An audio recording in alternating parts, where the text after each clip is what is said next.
Ladies and gentlemen, boys and girls, children of all ages. Friday, you were asked to do the multiples of 52. The multiples of 52. You weren't asked to do any of the division that was on this paper. Now, the reason that you're asked to do the multiples of 52, you're only going to put one number up here at a time. So all we have to do is have the multiples down to 9. I'm assuming y'all can do 52 times 0.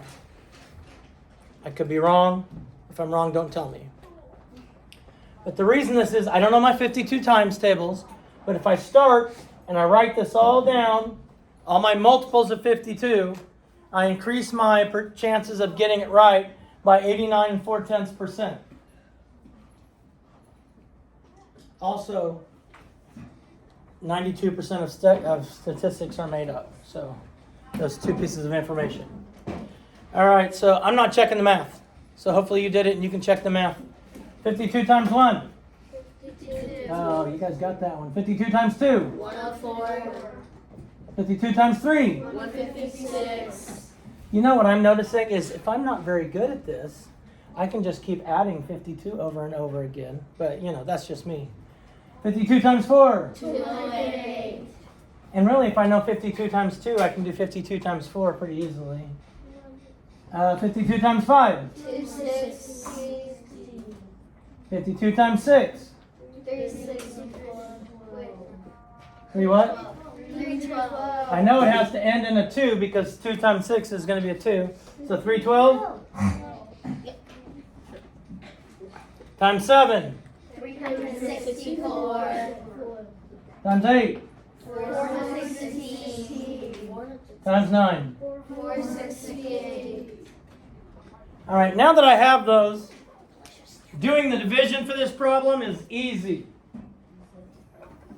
Once I have these, doing the division for this problem is really easy.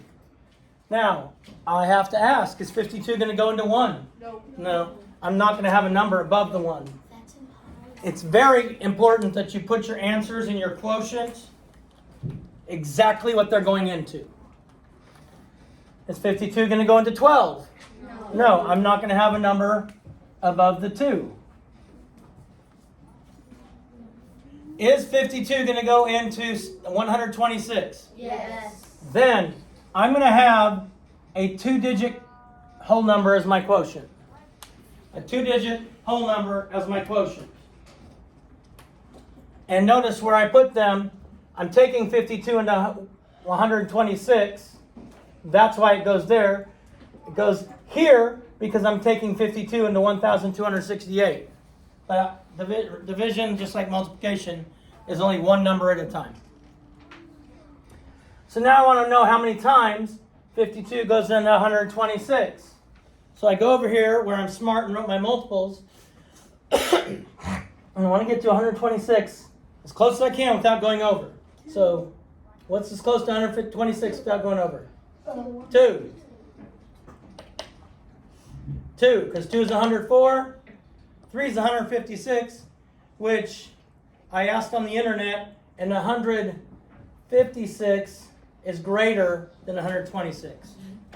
So I would have 2, and then I do 104. And then it's just simple subtraction like you've always done. Simple subtraction like you've always done.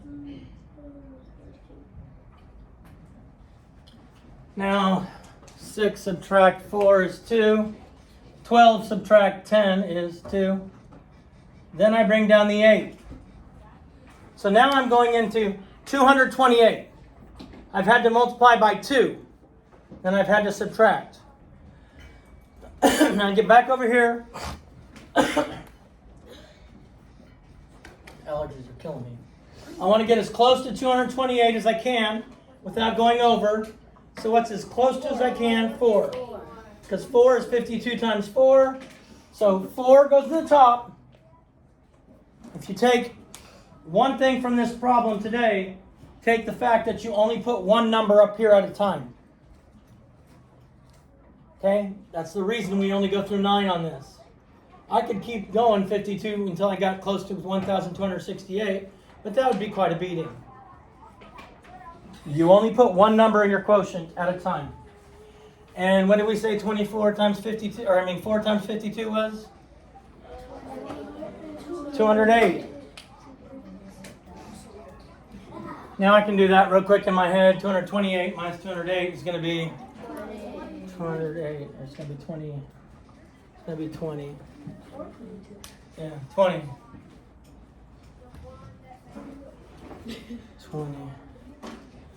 Now, so that would make this my remainder. What I have left after dividing. Now let me ask this question.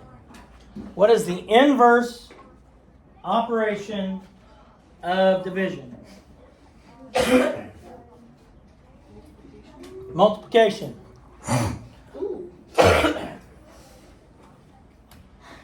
So I use multiplication to check my work.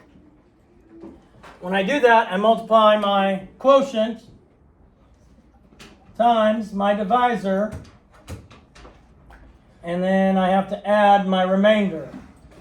And if I do that correctly, if I did all this math correctly, then 24 times 52 plus 20 should equal 1,268. I'm not checking it. If I'm wrong in the video, somebody speak up on the video. Okay? We're going to continue practicing these. So you can relax on whether or not you think it's difficult. Okay, thank you. Tell your friends about me.